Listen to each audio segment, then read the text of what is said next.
Senhor presidente, senhoras e senhores senadores, no início da sessão de hoje, o tema que permeou o debate no Senado foi em relação à apresentação da defesa do advogado-geral da União, José Eduardo Cardoso, em relação ao processo de impeachment que tramita na Câmara dos Deputados em relação à presidente Dilma Rousseff. Alguns chegaram a se impressionar com a conhecida eloquência e o inegável talento que possui o advogado-geral da União, ex-ministro da Justiça, ex-deputado José Eduardo Cardoso, que com recursos retóricos tentou fazer aquilo que é simplesmente impossível de ser feito: defender o indefensável. A prática do crime de responsabilidade por parte da presidente Dilma ocorreu não apenas nos pontos já levantados na representação feita pelo doutor Hélio Bicudo, doutor Miguel Reale e pela doutora Janaína Pascoal, mas numa ação delituosa ininterrupta, os crimes de responsabilidades continuam sendo praticados pela presidente Dilma Rousseff. O governo que entrou em colapso, que apresenta falência múltipla, que não consegue mais responder a desafios mínimos de quem tem a responsabilidade de conduzir os destinos de um país, não tem outra preocupação, não tem outra agenda a não ser a tentativa de comprar votos na Câmara dos Deputados para tentar escapar de uma punição que é determinada pela Constituição Federal. Sim, é a Constituição do Brasil que determina que, nos casos da prática de crime de responsabilidade, o presidente da República seja afastado de suas funções. E repito e insisto, não são apenas as já famosas pedaladas fiscais, que eu traduzo para quem não consegue compreender bem o que vem a ser essas pedaladas. As pedaladas nada mais são do que a consequência direta daquilo que tem atingido o povo brasileiro com o desemprego, com a volta da inflação. E não me venham com o discurso do que todos os governos fizeram. Eu vou pedir aqui, apenas para mostrar à TV Senado este gráfico, se a TV conseguir fazer aqui uma aproximação neste gráfico, naquela câmera de lá, eu vou pedir que possam fazer, que mostra bem o saldo dos governos junto à Caixa Econômica Federal. Então vejam isso a partir do ano de 2004. Observem que os saldos da Caixa Econômica são praticamente estáveis até que chega em 2014 e vem esse movimento brusco que o gráfico por si só revela. Aí está a pedalada fiscal. O governo, não tendo receita para manter determinado nível de despesa, por força das eleições, basta verificar o desempenho financeiro de programas como o Seguro Defeso, que dobrou de tamanho na eleição, e ainda hoje os pescadores do Brasil aguardam a retomada do Seguro Defeso, que o governo, de forma desleal e covarde, suspendeu, atribuindo fraudes que poderiam existir no programa do Seguro Defeso. E os pescadores do Brasil não podem ser punidos por eventuais fraudes praticadas no programa. Aconteceu da mesma forma com o FIES, que dobrou de tamanho do ano da eleição e no ano subsequente, em igual atitude desleal e covarde com os nossos jovens, o governo impediu a concessão de novas bolsas, de novos financiamentos para as universidades públicas e agora, recentemente, anuncia o cancelamento de concessão de bolsas para doutorado e mestrado no exterior através do CNPq, ceifando a esperança e o sonho de milhões de jovens brasileiros. Aconteceu com todos os programas do governo federal, que duplicaram, triplicaram de tamanho durante a eleição e foram cortados no ano subsequente, onde este financiamento ilegal, onde esses empréstimos que foram contraídos, ferindo a lei de responsabilidade fiscal e, consequentemente, caracterizando o crime de responsabilidade, foram praticados. Mas a situação está chegando num quadro de insustentabilidade, porque nós não estamos falando apenas do drama do desemprego, nós não estamos falando apenas do pânico, da ameaça do desemprego, do medo que parte dos trabalhadores hoje enfrentam. Nós estamos falando já de vidas, senador Caiado. Este final de semana, como faço comumente, visitei várias cidades da Paraíba. Estive em Conceição, na região do Vale do Piancó, passei por Ibiara, por Diamante, estive em Itaporanga, fui a Sumé, estive em Monteiro.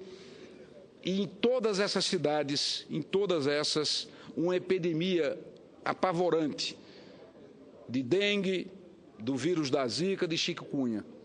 Em algumas cidades, mais de 30 mortes. Em outras cidades, uma população quase que por completo contaminada, e nós vivemos diante de governos que estão paralisados, que não conseguem tomar providências básicas, como, por exemplo, a aquisição de fumacê. É o governo federal, é o governo do Estado, e não por coincidência, a presidente Dilma Rousseff é aliada do governador Ricardo Coutinho, o governador Ricardo Coutinho é aliado da presidente Dilma, e omissos, completamente omissos, sem tomar uma única providência, nem mesmo dirigir uma palavra de alento ou de solidariedade a essas famílias que foram jogadas e entregues à própria sorte. Imaginem o que vem a ser uma cidade inteira, ou praticamente quase toda a população de uma cidade contaminada pelo vírus Zika, ou pela dengue, ou pela chikungunya, com registro de dezenas de mortes. Nós estamos falando de mortes, pessoas que estão morrendo, e o governo federal não traz uma única palavra, muito menos uma ação, para combater essa epidemia que vai se espalhando, vai contaminando o Brasil inteiro e que agora começa com a chegada antecipada da gripe H1N1, e o que se pergunta é aonde vamos parar. E nós vamos parar quando o impeachment for aprovado pela Câmara nos próximos dias, porque a presidente Dilma Rousseff perdeu por completo a capacidade mínima que poderia ter de governar os destinos do Brasil, onde populações inteiras estão sendo atingidas pelo descaso, pela incompetência, pela omissão deste governo que acabou e que precisa ser renovado o quanto antes. Eu escuto com alegria e com prazer a parte do senador Ronaldo Caiado. Senador Cássio Cunha Lima, Vossa Excelência retrata exatamente o que nós estamos vivendo. Entre um dos tópicos levantados por Vossa Excelência, a área da saúde. É o caos.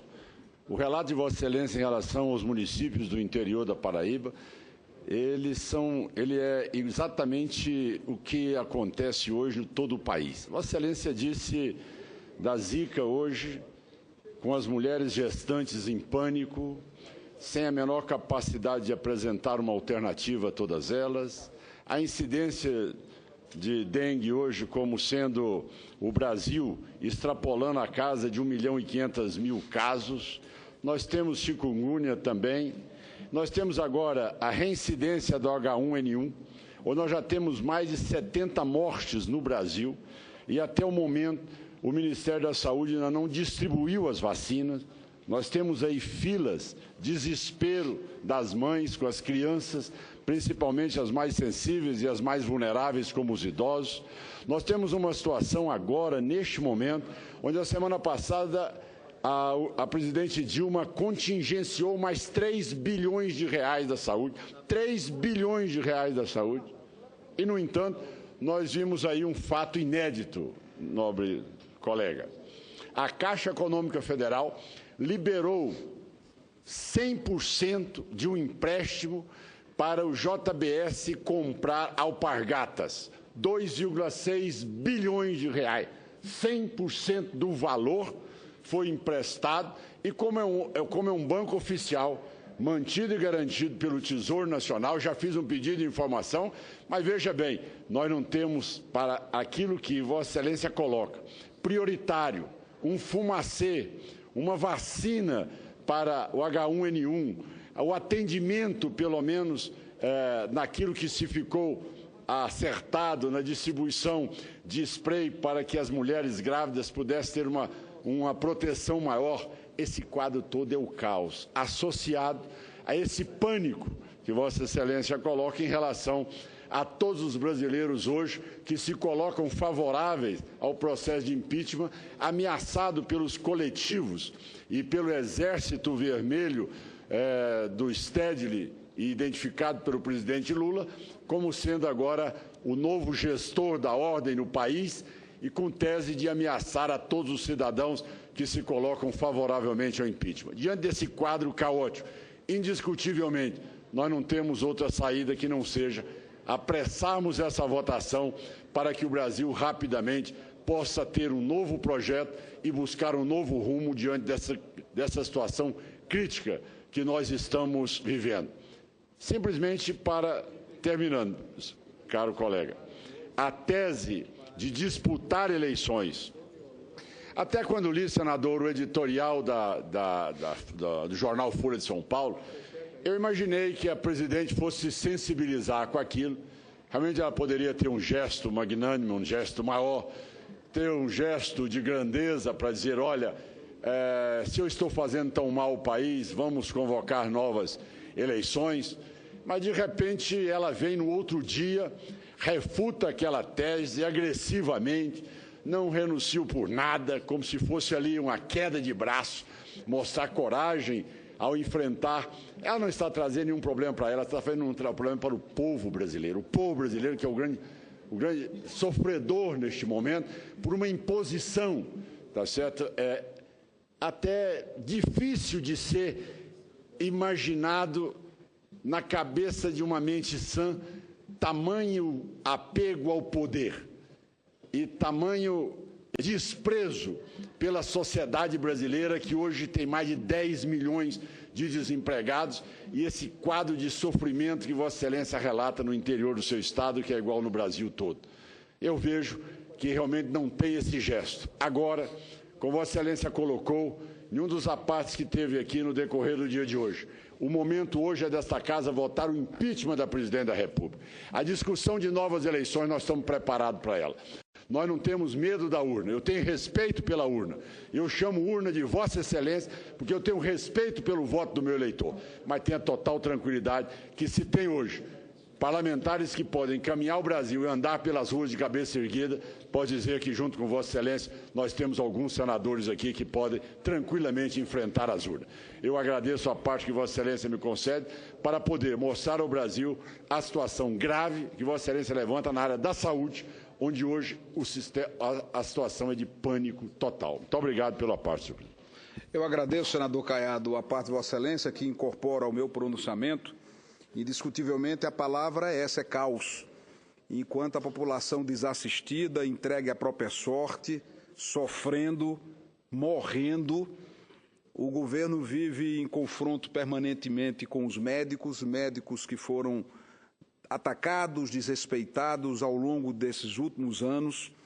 Não é só o problema da saúde pública que se agrava, acredito que talvez no Ceará do senador Tasso Gereissati, senador Eunício, a situação não seja diferente. É alarmante o que vem acontecendo no Nordeste brasileiro e provavelmente em outras regiões, falo apenas com maior conhecimento da Paraíba, onde a população se sente completamente desassistida, sem que haja uma única providência sequer para combater essa epidemia gravíssima que tem trazido dor, sofrimento e morte para muitas e muitas famílias do nosso Estado. Não é diferente a situação de segurança pública e tentando sempre ter uma palavra de respeito àqueles homens e mulheres que sempre nos defendem. Estamos procurando aqui no Senado, com propostas legislativas, de forma resumida, defender quem nos defende. Aprovamos recentemente, na Comissão de Constituição e Justiça, a CCJ, a PEC 58, que coloca no texto da Constituição o adicional de periculosidade para os policiais militares, policiais federais, bombeiros, civis, e hoje conseguimos, com muita alegria no plenário, o número de assinaturas necessárias para que possamos reparar uma lacuna, um erro, um equívoco do Constituinte de 88, que não incluiu no capítulo da segurança pública os agentes penitenciários como membros da estrutura de segurança pública do nosso país. E esses agentes penitenciários, que fazem um trabalho importantíssimo e cada vez mais relevante num país com a população carcerária como a nossa, não receberam o tratamento devido na Constituição de 88 e agora apresentei na data de hoje a PEC número 14, que passa a incluir os agentes penitenciários, criando assim a polícia penitenciária, para que estes trabalhadores, esses homens, essas mulheres que fazem também parte do sistema de segurança pública possam, no futuro, serem atendidos com esse adicional de periculosidade. Não é correto, não é razoável que os agentes penitenciários não estejam no mesmo capítulo da Constituição Federal que encontram-se os policiais militares e os policiais civis. Repito, na minha visão, na visão de quem foi constituinte, um erro histórico cometido àquela altura, que agora o Congresso Nacional pode reparar. Então, senhor presidente, pelo avançado da hora, eu não quero extrapolar o meu tempo, apenas para dizer que a Câmara dos Deputados terá uma responsabilidade enorme nos próximos dias. A sociedade brasileira não vai aceitar a ausência de nenhum deputado ou deputada da votação do impeachment. Me faz lembrar quando também na Assembleia Nacional Constituinte nós iríamos votar a duração do mandato do presidente Sarney e também o sistema de governo, e àquela altura o presidente Ulisses Guimarães disse com muita firmeza que a única justificativa de ausência que aceitaria era o atestado de óbito. E é o que o povo brasileiro vai repetir também no dia da votação do impeachment. A única justificativa de ausência será a apresentação do atestado de óbito, porque ninguém vai tolerar que representantes do povo se escondam diante de uma decisão de tamanha envergadura, de tamanha relevância. Então, senhor presidente, ontem o que se viu foi um exercício de retórica, uma tentativa de fazer aquilo que se torna impossível, que é defender o indefensável. O processo prossegue. Amanhã, provavelmente, a comissão do impeachment na Câmara terá a leitura do relatório do relator do processo, e este Senado saberá cumprir com as suas responsabilidades, com o seu dever, tão logo o processo aqui chegue, para que nós possamos pôr fim a essa crise que se aprofunda em todos os aspectos do nosso país, nos aspectos econômicos, nos aspectos sociais, na saúde pública, com pessoas, repito e insisto, sofrendo, sentindo dores físicas, morrendo pela omissão, pelo descaso, pelo descalabro que vive o Brasil diante do desgoverno da presidente Dilma Rousseff do PT, que não faz outra coisa a não ser tentar comprar votos na Câmara dos Deputados à luz do dia, com o conhecimento da imprensa, com o conhecimento das autoridades do Ministério Público Federal, da Justiça, da própria Polícia Federal, algo que se vê de forma estarrecedora a que ponto nós chegamos, a que ponto empurraram o nosso Brasil a um verdadeiro escárnio, a um desrespeito completo, a falta de decência mínima exigida por quem é mandatário do maior cargo do nosso país. Portanto, que os dias passem logo, possamos abreviar esse sofrimento com o julgamento do impeachment, para que uma nova esperança surja e que possamos olhar para o futuro com um pouco mais de confiança no amanhã que está por vir. Agradeço, senhor presidente, pela tolerância do tempo. Nobre senador Cássio, eu queria só fazer um pequeno, breve comentário. Pois não, senador Hélio, eu escuto Vossa Excelência com atenção. Primeiro, eu queria cumprimentar Vossa Excelência pelo seu aniversário hoje, dizer que é com muita alegria, quero dar-lhe um abraço forte, carinhoso, porque Vossa Excelência é um dos grandes tribunos dessa casa aqui, como Vossa Excelência falou de mim, mas você realmente é um exemplo para nós, todo mundo, Vossa Excelência. E realmente as preocupações que Vossa Excelência traz aqui para a discussão, realmente é um momento ímpar que a gente está vivendo no nosso país e que precisamos ter a tranquilidade e a cautela para estar levando a discussão. Eu tenho observado muito que Vossa Excelência não deixa de enfrentar a discussão, mas sempre de forma respeitosa, de forma tranquila, colocando suas posições, algumas convergentes, outras divergentes com cada um de nós aqui, mas de uma forma transparente, de uma forma tranquila, de uma pessoa que é experiente, né, governador de estado várias vezes, filho de governador, de poeta do nosso querido estado da Paraíba. Então, eu só queria mesmo registrar isso e dizer que fico muito feliz de estar aqui ao seu lado e hoje comemorando o seu aniversário, Excelência. Muito obrigado, viu? Eu agradeço, senador Hélio, a gentileza do registro da passagem do meu aniversário. Aproveito ao agradecer Vossa Excelência, agradecer a todas as mensagens que recebi ao longo do dia, pelo WhatsApp, pelas redes sociais, mensagens telefônicas, telefonemas. Infelizmente não pude retornar a todos ainda, mas fica o agradecimento pelo seu gesto e carinho, e eu escuto também com alegria o senador Paulo Paim. Registro, senador, antes do Paim falar aqui, só um registro. Eu mesmo pedir para minha secretária ligar para você umas 5 vezes hoje e não consegui. Então imagina os outros, o tanto. Eu estava aqui no plenário fazendo o meu dever e as pessoas com certeza entenderão. Com certeza. Senador Cássio, não poderia deixar de cumprimentá-lo pelo aniversário. Nós que eu sempre lembro e não canso de dizer, Vossa Excelência, o mais jovem constituinte. Eu já, como a gente fala, nego velho, naquele período eu já tinha mais de 30 e estava com 33, eu acho. E Vossa Excelência, um jovem, mas que chegou lá com toda a força. E que bom ver os anos passaram. Vossa Excelência, líder do PSDB, um partido da oposição, mas eu faço aqui as palavras que o senador Hélio José colocou. Vossa Excelência faz um bom combate, faz um bom debate, mas sempre num altíssimo nível. E não só o bom debate nas questões que discorda, como também apresentando uma proposta como essa que eu vi Vossa Excelência agora falar, de garantir o adicional de periculosidade para os agentes penitenciários. Meus cumprimentos, eu tenho a alegria de ter convivido com Vossa Excelência nesse período, inclusive quando Vossa Excelência foi governador. E no período, não sei o que houve, que eu dei um depoimento favorável a Vossa Excelência, porque eu o conheci aqui no Parlamento. Com certeza é um grande senador do país. Meus cumprimentos. Parabéns pelo aniversário.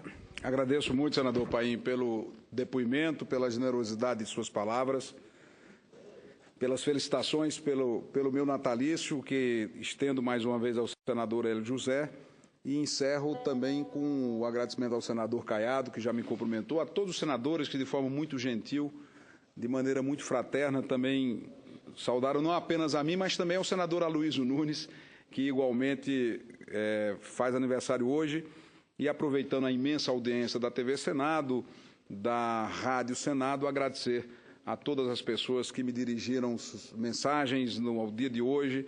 Muito obrigado, e a forma de retribuir tudo isso é continuar trabalhando com firmeza, com convicção, procurando fazer sempre de forma correta, dando o melhor que eu possa dar na representação que faço do Estado da Paraíba nesse Senado Federal. Muito obrigado pela gentileza de todos, muito obrigado, presidente, pela tolerância.